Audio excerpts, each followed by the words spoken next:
everybody, hope you're all doing really well and welcome to my spoiler-free gush about the Good Girl's Guide to Murder series by Holly Jackson. So the basic plot of the first book of The Good Girl's Guide to Murder is there's a murder in a small town where a girl got murdered by her boyfriend who then committed suicide himself after killing her, and it was very sort of an open and closed case.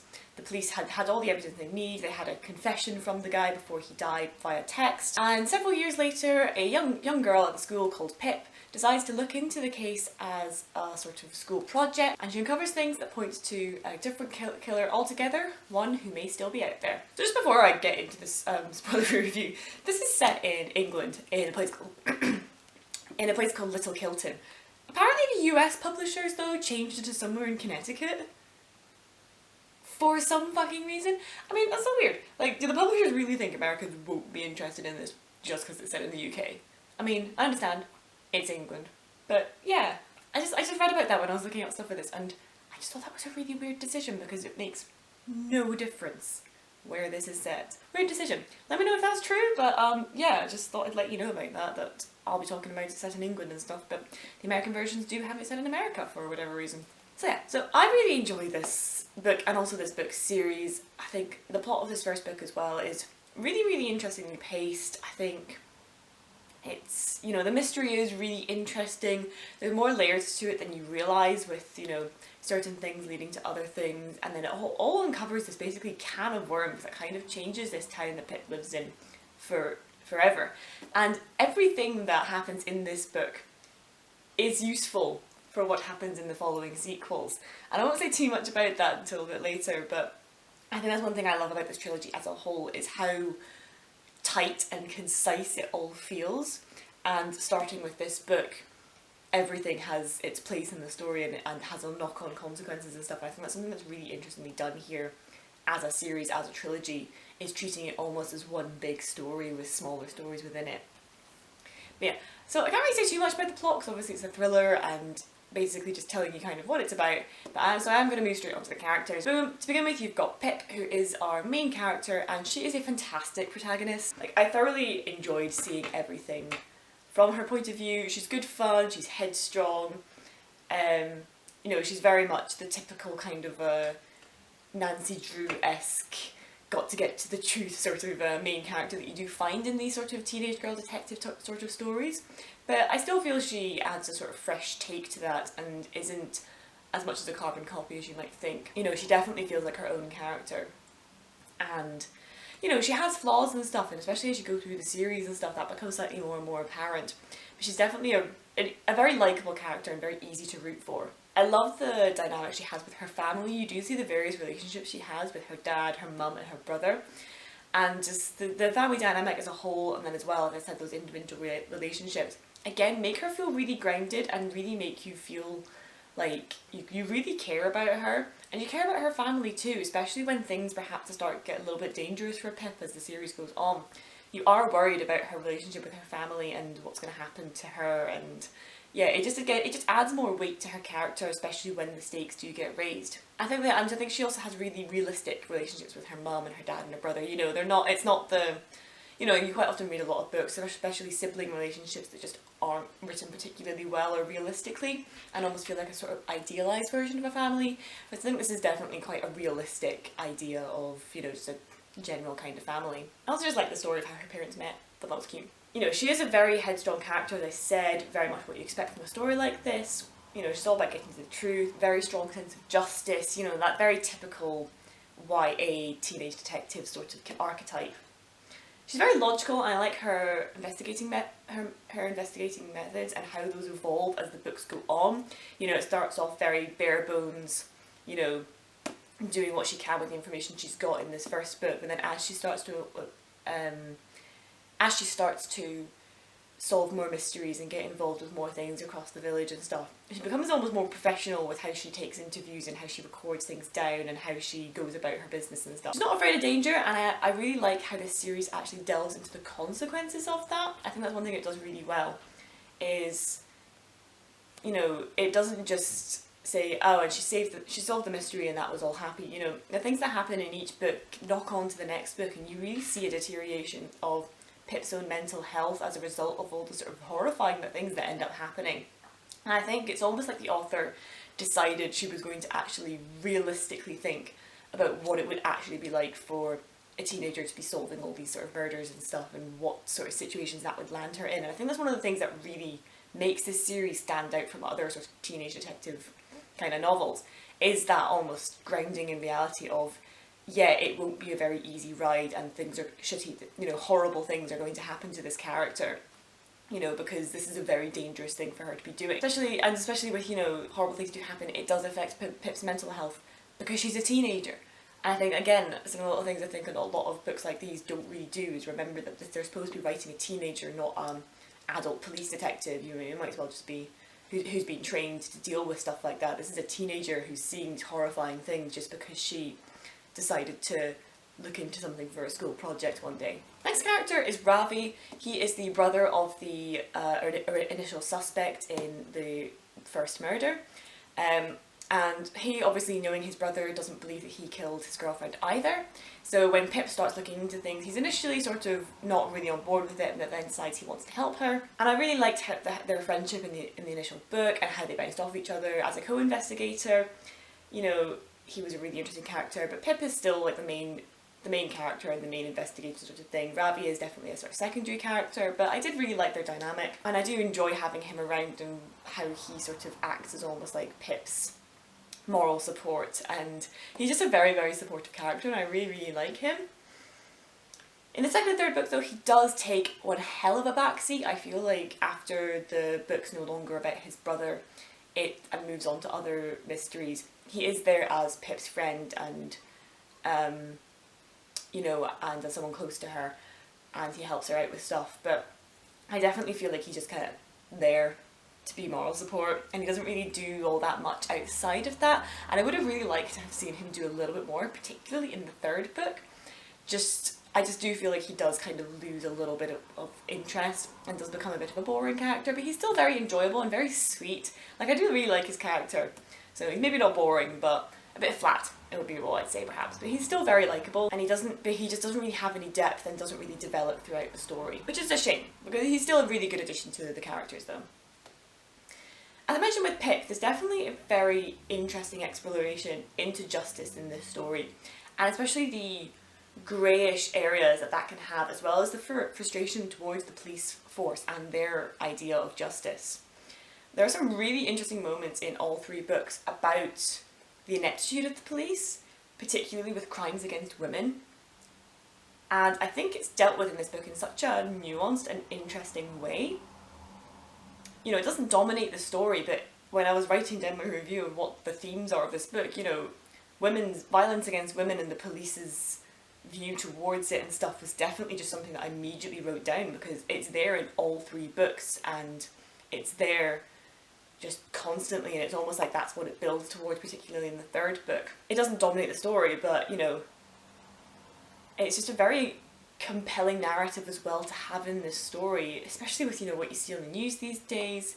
It's very relevant, and I think it was done in a very nuanced and respectful way.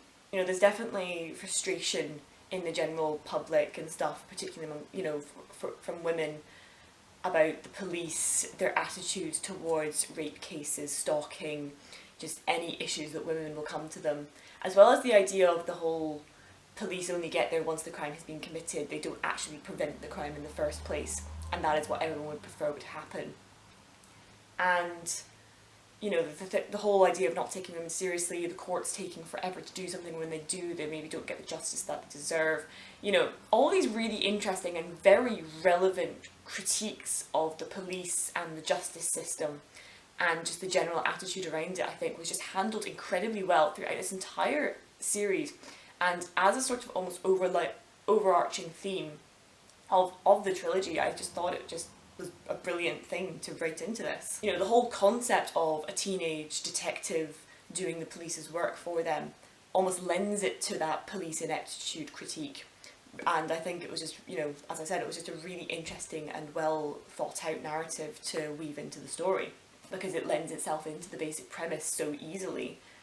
Like, why is a teenager doing all the work of the police? Well, it almost then brings in those real world frustrations into the trilogy. I also really like the presence of social media and technology in this trilogy. It's very interesting to see how Pip uses social media to find her evidence, whether that's through looking through texts and stuff to build up a picture of what happened, or going through Snapchat videos from a party to try and find out where a particular person was in that night by looking for them in the background. And then, again, putting together a sort of narrative with timestamps and where things were happening when. You know, as well as then the introduction of Pip's podcast that she kind of has, and then how that then leads into some specific things that happen in the third book. You know, it was just a really interesting, you know, thing to just have crop up repeatedly in all three books, almost to tie them all together again. And also just almost the way to look at how reliant we are on social media, and how actually social media does record a lot of really important information that people can then use to work stuff out. You know, it's a really interesting thing to incorporate and focus on subtly in the story, and I really enjoyed how it was used here. Like, again, it helps it feel really grounded, since so many things are recorded by texts and phones and all sorts. You know, seeing how Pip uses that to her advantage was really fun, and it does feel realistic that a teenager would immediately go, oh, well, I can find all this on social media, because they're right, because so much stuff is recorded and kept on people's phones. We live in a very technology dependent world, and this is definitely reflected quite subtly almost in the story. I also mentioned danger and stakes in the story, and it's one thing that I absolutely loved. You're dealing with murderers, missing people, and then even a serial killer in the third book. Things happen to Pip and her friends, and you don't always expect her to make it out unscathed, and at the very least, she definitely has quite a downward spiral with her mental health because of the trauma that she experiences and the things that she goes through. Because, yeah, she's dealing with really dangerous people. You know, like I said, it really grounds the story in reality that it's not happy-go-lucky, you know, oh, I've solved a mystery. It's, nah, I've gone after a murderer and they've taken notice of me. You know, I have to be careful. I really liked how the author carried over points over from the previous mysteries. You know, whilst they are all self-contained, like, you know, this one follows the murder of Andy Bell by her boyfriend Sal Singh, the second one follows a missing persons case, the third one follows a serial killer who's coming after somebody. You know, and even though they're self-contained, you know, the consequences from each book carry over. Certain plot points that kind of get brought up in one book are later revealed to be perhaps something else in a later book, and they all make sense. You know, everything you learn is going to be relevant at a later date, and I just loved how the author did that to really tie everything together. The first two books definitely feel like almost standalones with some carryover themes. By the time you get to the third book, you realise just how interconnected everything is, and everything you read in the first two books definitely all lead, you know, basically cause the events of the third book. You know, everything comes full circle, everything is connected in a way you didn't really realise they were until you get to that third book. You know, you wouldn't have the plot in As Good as Dead without the build-up of A Good Girl's Guide to Murder and Good Girl Bad Blood. And it just feels so clever, but without being like, you know, pat itself on the back, clever sort of thing, but she's definitely thought about absolutely everything she's been writing this entire time to then get to that third book and laying all the groundwork so that everything that happens makes sense. It just makes the whole world building of this story feel very tight and concise.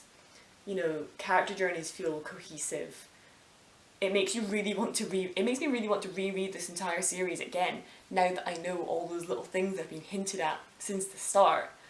Because, yeah, they were there and I completely missed them because I had no idea where this trilogy was going. I mentioned earlier about this book having heavy themes of women's justice, and I wanted to point out how much I love the women in these books and their relationships and friendships. I love how Pip stood up for other girls, even though they perhaps didn't like her and would push back against her. She always sort of, you know, took her own ego out of it to do the right thing for this other woman, because, you know, that's just what you do. You know, it's not one of those things where, oh, all the girls get along together because they're girls. Like, you know, there's definitely a lot of hatred and a lot of animosity, but there is still that almost underlying sort of camaraderie that a lot of women do feel, because we all go through the same things. You know, we've all been scared walking home. We have all had, you know, watched our drinks to be careful we don't get spiked. We all look out for other women we see alone at night, especially if she's been drinking and stuff. You know, there's that sort of small camaraderie because we all experience the same fear of being alone and being taken advantage of that I think a lot of women just do have toward one another, despite the fact that you maybe don't know each other and you might not like each other. There's a line, and that line is, I may not like you, but I still don't want anything to happen to you. And You know, and even though not everyone gets along, Pip does then create some really great friendships, and unlikely friendships as well with some of the characters, especially by the time you get to the third book. And I just really like seeing her interact with other characters. You know, in a trilogy that is all about women's justice and how the police handled crimes against women, I did enjoy the focus that we did have on the actual female characters in this series. I have to say I just love this trilogy as a whole. The first book is possibly still my favourite, but As Good as Dead is coming in a close second. It's just such a good finale, and it takes a huge left turn about halfway through that I did not see coming, but it makes total sense due to all the build-up we've had, and just other little things as well that I maybe won't mention, because if you know, you know. If you know, you know. The ending is also quite satisfying, although I personally would have preferred a slightly different direction to how it ends overall.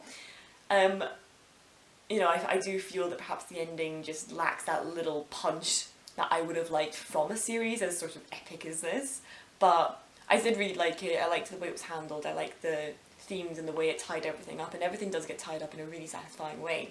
You know, it's a really good conclusion. It definitely sticks the landing that the hype I had for it as well. You know, I thought that it would disappoint me because I was really overhyped for that book, but it still absolutely delivered on all my expectations. Like, really, it's just a great series. It definitely lives up to the hype. It's got to be one of my favourite series of all time, just because it's so cohesive and the overall narrative is just so compelling. All three books are great. They connect in really interesting ways. The characters, the plot, the investigating methods. It doesn't feel like a rinse and repeat sort of series. You know, the mysteries are different enough, and Pip handles them all in different ways, and they go in different directions, so that it never feels repetitive, which I just absolutely, you know, it's something we worry about with these sort of series, but it definitely does not feel repetitive at all. And you know, the investigating methods, the consequences, they all feel really grounded in reality, and it delivers the ending with a huge finale in the final book. And these books are just so addictive. Like, I read them all so quickly when I got them, and I want to read them already because they're just so good. If you like YA, if you like a sort of good thriller series, I would highly recommend this. You know, 5 out of 5 stars for this series. I cannot recommend it enough. I absolutely love it.